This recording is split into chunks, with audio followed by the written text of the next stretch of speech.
Hello friends, मैं आसिक अंसारी।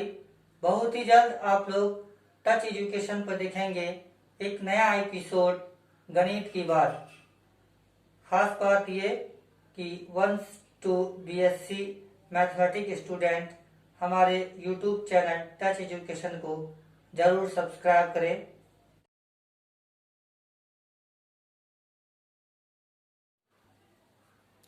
आज हम लोग क्लास 8 मैथमेटिक्स ज्यामितीय आकृतियों की समझ भाग 5 पर आज चर्चा करेंगे, जिसमें हम लोग चतुर्भुज के प्रकार काइंड ऑफ क्वाड्रिलेटरल के कुछ विशेष प्रकार को देखेंगे और उस पर डीपली चर्चा करेंगे।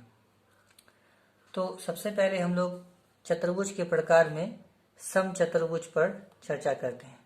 समचतुर्भुज को इंग्लिश में रोम्बस कहा जाता है। जैसा कि आप ये फिगर चित्र देख रहे हैं, ये ABCD, यही समचतुर्भुज है। समचतुर्भुज अब किसको कहेंगे, इसका क्या परिभाषा आता है? तो समचतुर्भुज का क्या परिभाषा आता है? वो ऐसा चतुर्भुज जिसकी सभी भुजाएं समान लंबाई की हो, समचतुर्भुज कहलाता है। जिस चतुर्भुज की सभी भुजाएं समान लंबाई को, यानी ये चारों भुजा क्या हो, इक्वल हो। हम कह सकते हैं कि AB equal to BC equal to CD equal to AD। सभी भुजाओं की लंबाई या क्या हो, बराबर हो। हम कहेंगे कि ये समचतुर्भुज है। और गुण देख लेते हैं कि समचतुर्भुज का क्या सब गुण आता है।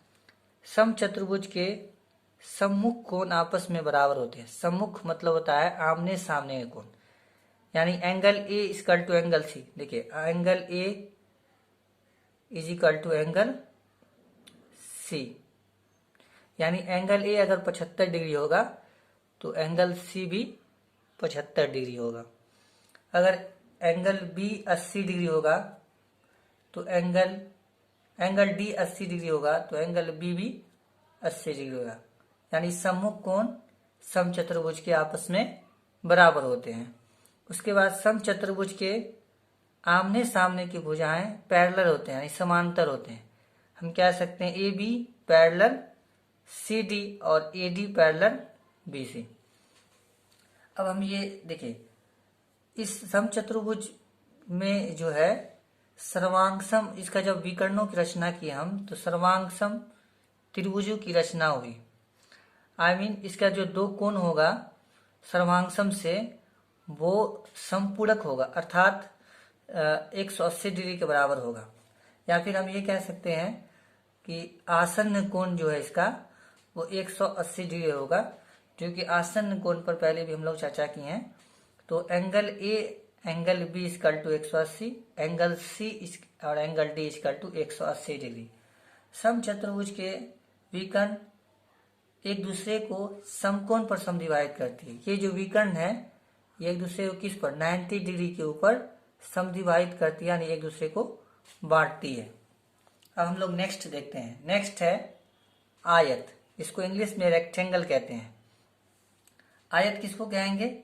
ऐसा चतुर्भुज जिसकी सम्मुख भुजाएं बराबर हो तथा प्रत्येक अंतःकोण समकोण हो, आयत कहलाता है। जिसकी सम्मुख भुजाएं बराबर, यानी ये भुजा आमने सामने का भुजा क्या हो, बराबर हो, तो हम इसको कहेंगे कि ये आयत है। जैसे कि AB इक्वल टू यहाँ है CD, यानी आमने सामने का भुजा क्या है, बराबर है। उसी तरह AD इक्वल टू क्या है, BC। इसका मतलब ये हुआ कि अगर AB 10 सेंटीमीटर का हो तो CD भी ऑब्वियसली 10 सेंटीमीटर का होगा। अगर BC 5 सेंटीमीटर का हो तो AD भी 5 सेंटीमीटर का होगा। उसके बाद आयत के सभी कोण, यानी 4 कोण होते हैं, चारों कोण 90 डिग्री के बराबर होंगे, यानी चारों कोण आपस में बराबर होंगे, जो कि एक समकोण के मतलब 90 डिग्री के बराबर होंगे।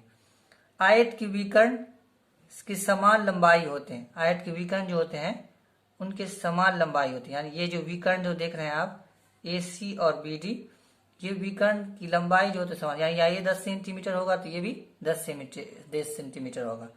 आयत के विकर्ण एक दूसरे को समद्विभाजित करते हैं। ये भी विकर्ण जो है एक दूसरे क्या करती है, समद्विभाजित करती है। हम कह सकते हैं कहाँ समद्विभाजित करती है, तो वो 90 डिग्री के एंगल पर समद्विभाजित करती है। अब नेक्स्ट देखेंगे हम लोग। नेक्स्ट है वर्ग, मतलब स्क्वायर। स्क्वायर किसको कहेंगे? ऐसा चतुर्भुज जिसकी चारों भुजाएं बराबर हो तथा प्रत्येक अंतकोण समकोण हो, वर्ग कहलाता है या स्क्वायर कहलाता है। ये कह रहा है कि इसकी सभी भुजाएं बराबर, यानी A B, B C, C D और ए डी सभी भुजाएं आपस में क्या हो, बराबर हो।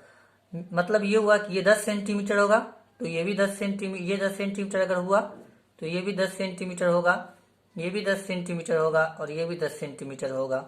सभी भुजाएं बराबर होंगी, इसकी सभी भुजाएं बराबर होगी और सभी कोण इसका क्या होगा, बराबर होगा और 90 डिग्री के बराबर होगा। Angle A, angle B, angle C और एंगल डी, ये सभी कोण 90 डिग्री के बराबर होगा और सभी आपस में बराबर होंगे।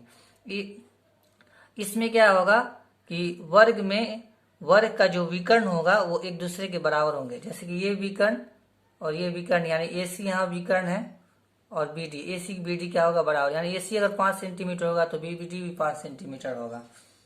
वर्ग के विकर्ण एक दूसरे को समकोण पर समद्विभाजित करती है। यहाँ स्पष्ट रूप से कहा गया है कि वर्ग का जो विकर्ण है वो एक दूसरे को 90 डिग्री के एंगल पर समद्विभाजित करती है, यानी समद्विभाजित माने बराबर दो जगह बांटती है। तो आपको अगर ये वीडियो अच्छा लगा होगा तो वीडियो को लाइक करें, शेयर करें और हमारे चैनल टच एजुकेशन को सब्सक्राइब करें। 1 to 12 स्टूडेंट खासकर, और एक सूचना दे दो कि बीएससी मैथमेटिक्स के लिए भी जल्दी अपलोड हो सकता है कि वीडियो अपलोड करूं, इसलिए बीएससी का स्टूडेंट्स भी चैनल को सब्सक्राइब करेंगे। Thank you.